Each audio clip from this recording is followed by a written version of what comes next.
Good evening, guys. My name is Prachi Putani. Welcome to the economics class. Today we learn chapter number 3 of demand. मैंने आप लोगों को last class में law of demand complete करा दिया था.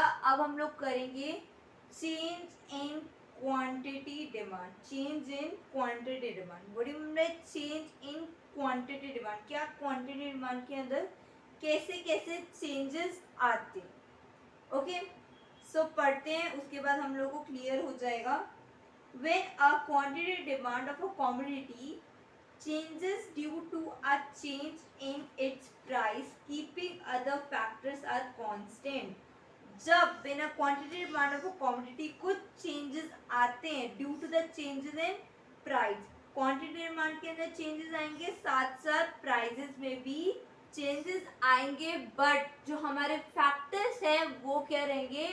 Constant रहेंगे, उनके अंदर कोई भी चेंजेस नहीं आएगा. तो this is the concept of change in quantity demand. Okay, so when a quantity demanded of a commodity changes due to a changes in its price, keeping factors are constant. Okay, next is it is graphically expressed as movement along the same demand curve. इसका जो दूसरा graphically express name है, इसको हम लोग ये बोलते हैं movement along the same demand curve. इसके बेसिस पे भी आते हैं कि explain the movement along the same demand curve. It's called a change in quantity demand. ये दोनों के नाम है चेंज इन क्वांटिटी डिमांड का. दूसरा नाम यही है movement along the same demand curve. Okay, next is इसके कुछ मैं नॉर्मली बता देती हूँ. ये जो है change in quantity demand occurs due to change in price. यही पढ़ा था अभी हमने.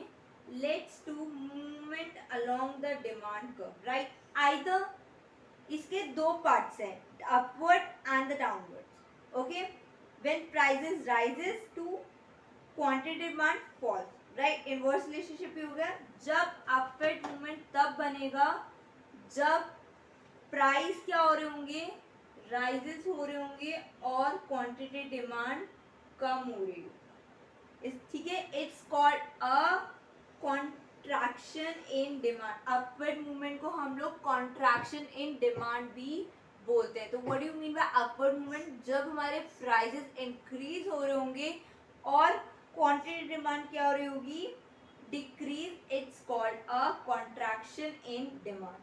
Next, downward. डाउनवर्ड में क्या हो रहा होगा? जब हमारे प्राइसेस कम हो रहे होंगे और क्वांटिटी डिमांड बढ़ रही होगी. It's called a expansion movement. इसको हम लोग डाउनवर्ड को एक्सपेंशन मूवमेंट बोलते हैं. Okay, so it's called a expansion movement. Downward movement known as expansion movement. जब हमारे प्राइसेस कम हो रहे होंगे और क्वांटिटी डिमांड बढ़ रही होगी, it's called a expansion movement. And prices increases, quantity demand decreases, it's called a contraction in demand. Okay, this is the concept. अब जो इसका ग्राफ है वो नॉर्मली ऐसे ही बनेगा. ये ग्राफ है, ठीक है. एक इसके इन्होंने कुछ क्वांटिटी डिमांड है यहाँ पे. टू क्वांटिटी, हमने क्वांटिटी 1. ओके, तो ये ऊपर से नॉर्मली डाउनवर्ड्स की बेसिस पे बनेगा. ये ऐसे बनेगा यहाँ पे. अगर आप बुक्स में चेक करोगे तो ये नॉर्मली ऐसे ही बनेगा. यहाँ पे थोड़ा वो बन रहा है, but it's called a quantity movement along the demand curve. Okay, next is what you mean by expansion in demand. इसके जो हम लोगों ने एक्सपेंशन और कॉन्ट्रैक्शन पढ़ा है अभी, जिनको हम लोग अभी हमने पढ़ा कि अपवर्ड को और डाउनवर्ड को हम लोग ये बोलते हैं. तो अपवर्ड को हम लोग क्या बोलते हैं? कॉन्ट्रैक्शन. और डाउनवर्ड को expansion. Okay, expansion of downward. Expansion in demand, it refers to a rise in the quantity demand due to a fall in the price of a commodity. Other factor remaining constant. फिर से हमारे जो factors है फिर से constant है. But expansion क्या बताते हैं? जब हमारे क्या हो रहे होते हैं, क्वांटिटी डिमांड राइज हो रही होती है तो हमारे प्राइजेस क्या हो रहे होते हैं, डाउनवर्ड्स। हमारे प्राइजेस क्या हो रहे होते हैं, downwards. Okay, it's called a downwards. तो हम इसको एक्सपेंशन को एक और नाम से बोलते हैं increase in quantity demand, increase in quantity demand. Okay, जब हमारे क्वांटिटी डिमांड बढ़ रहे होंगे, प्राइसेस कम होंगे, it's called a expansion of demand due other factor remaining constant. Okay, suppose मेरे पास प्राइस है और मेरे पास डिमांड है। प्राइस जो है मेरे पास 20 है और एक दी है 15 और डिमांड है 100 और 150, राइट। मेरी डिमांड एक टाइम पे आकर बढ़ रही है और प्राइस क्या हो रहे हैं, कम हो रहे हैं। क्यों? जब हमारे प्राइजेस कम होते हैं तो हमारी डिमांड जो होती है वो ज़्यादा बढ़ जाती है, राइट। प्राइजेस कम होते रहेंगे तो हमारी डिमांड क्या होती रहेगी, बढ़ती रहेगी कि हमें ज़्यादा से ज़्यादा चाहिए उस चीज़ को, ठीक है। It's called a expansion of demand. Okay, so इसका कर्व जो होता है वो नॉर्मली ऐसे ही बनता है। इसका भी जैसे 20 था, यहाँ पे आ गया 20 एंड 15, इसका भी डाउनवर्ड्स ऐसे डाउनवर्ड्स ही बनेगा। ओके, क्यों? एक्सपेंशन ऑफ डिमांड क्या होते हैं, it refer to a rise in the quantity demand due to a fall in the price of a commodity, other factor remaining constant. जब हमारे प्राइसेस कम होंगे, डिमांड बढ़ेगी, तो हमारा क्या आएगा, एक्सपेंशन ऑफ डिमांड यूज होगा। और बाकी इसके फैक्टर्स जो होते हैं वो क्या होते हैं, कांस्टेंट होते हैं। इसके एक दो नाम है, डाउनवर्ड मूवमेंट और अ इंक्रीज इन क्वांटिटी डिमांड या एक्सटेंशन इन डिमांड, एक्सटेंशन भी बोलते हैं। Okay, it's called a extension in demand, extension. Next is what do you mean by contraction of demand. Contraction क्या होता है, हमने कॉन्ट्रैक्शन पढ़ा कि अपवर्ड होता है, right. Contraction of demand, downwards demand refer to a fall in the quantity demand due to rise in the price of a commodity, other factor remaining constant। अब क्या हो रहा है कि जो हमारे प्राइजेस हैं वो क्या हो रहे हैं, कम हो रहे हैं।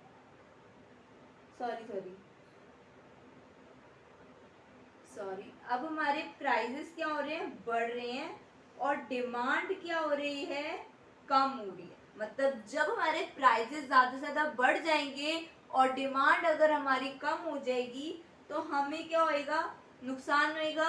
लोगों को प्राइजेस क्योंकि बढ़ते जा रहे हैं, लोगों की कोई डिमांड नहीं आ रही, तो it's called a contraction of demand. इसको हम लोग डिक्रीज इन क्वांटिटी डिमांड भी बोलते हैं। It's upward movement. जो इसका ग्राफ बनेगा वो नॉर्मली अपवर्ड मूवमेंट के बेसिस पे बनेगा। मैं इसका एग्जांपल भी देती हूँ, बट ये नॉर्मली जो इसका ग्राफ है ऐसे ही बनेगा, बट ये ऊपर की तरफ जा रहा हो, ठीक है। सपोज मेरे पास प्राइजेस हैं और डिमांड है 20 एंड 25, राइट। और डिमांड मेरी होगी 170, मतलब मेरी डिमांड कम होगी और मेरे प्राइजेस क्या हो गए, बढ़ गए। 20 से 25 पे आ गए, मतलब जो लोग 20 की कोक ले रहे थे उनकी डिमांड ज़्यादा थी। जब उन्होंने 25 की कर दी और लोग भी हमारे पास क्या हो गए, कम हो गए, उनकी डिमांड भी कम होगी कि हम लोग इतने में ले रहे थे, अब हमारी जो प्राइजेस बढ़ गए तो अब हम लोग इतने में क्यों ले। ओके, तो it's called a contraction of demand. ये अपवर्ड मूवमेंट के बेसिस पे बनेगा और वो डाउनवर्ड के बेसिस पे बनेगा expansion. Okay, this is the concept of the change in quantity demanded। okay, so this topic is very important for exam purpose। okay, तो ये आप टॉपिक जो कंप्लीट करोगे, आप लोग इतना ही प्रॉपर पूरा लिख कर आओगे, इसके अंदर जितना भी है उसके डिफाइन, उसके जितने भी 3-4 पॉइंट्स है, अपवर्ड मूवमेंट को समझाना, ओके, और एक्सपेंशन और कॉन्ट्रैक्शंस को पूरा कंप्लीट करना, उसके नेक्स्ट उसके नेम बताना। तो ये 1 मार्क्स में भी आएंगे क्वेश्चन। ओके, इट्स कॉल्ड जो हमने पूरा चैप्टर पढ़ लिया है, वो मतलब चैप्टर कह रही हूँ, टॉपिक कर लिया है, change in quantity demanded. Okay, next class में we will learn shift in demand curve, ये हमारा लास्ट टॉपिक है इस चैप्टर का। इस चैप्टर के बाद हम लोग नेक्स्ट चैप्टर स्टार्ट करेंगे। Okay, so guys please like share subscribe my video and thank you so much.